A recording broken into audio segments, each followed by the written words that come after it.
Welcome to BioRad's Blackboard training. This is a series of short, informal tutorials brought to you by industry experts. Today we'll cover scatterplots.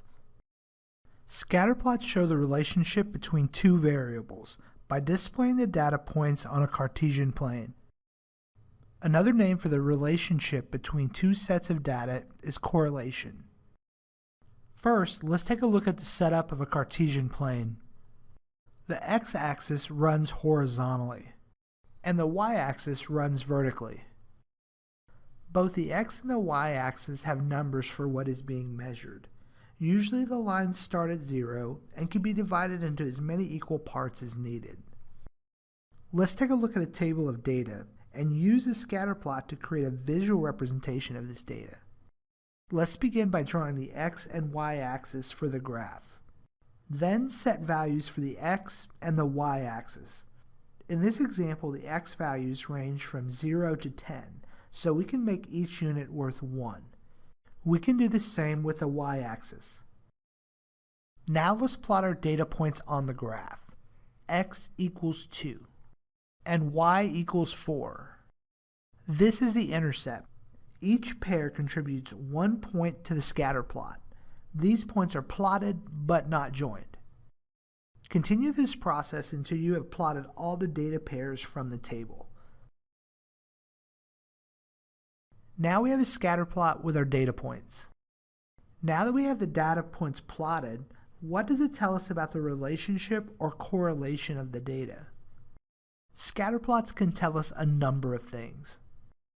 The chart shows us if the relationship between x and y is linear or curved. Here we see a very linear chart, while this one is curved. If the shape is linear, we can find the best fit line of our data. Finding the best fit line consists of drawing or superimposing a line to include most of the data points. Once we have the best fit line, we can determine the direction of the relationship. The direction can be either positive or negative. Next, we can determine the strength of the relationship.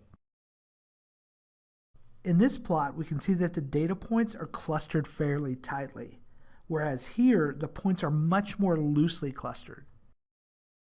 Finally, the chart can help us determine if there are any outliers that don't fit onto the line. On this chart, the points are clustered near the line of best fit, where on the second chart, we can easily see that there are multiple outliers. Now that we understand these concepts, we can look at the relationship or correlation of the data more closely. Data is said to have a positive correlation if the x value increases as the y value increases.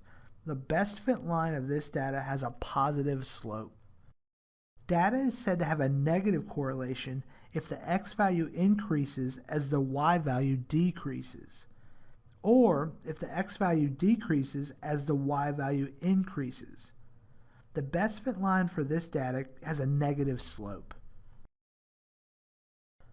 Data is said to have no correlation when the plot on the graph is scattered in such a way that you cannot determine a best fit line.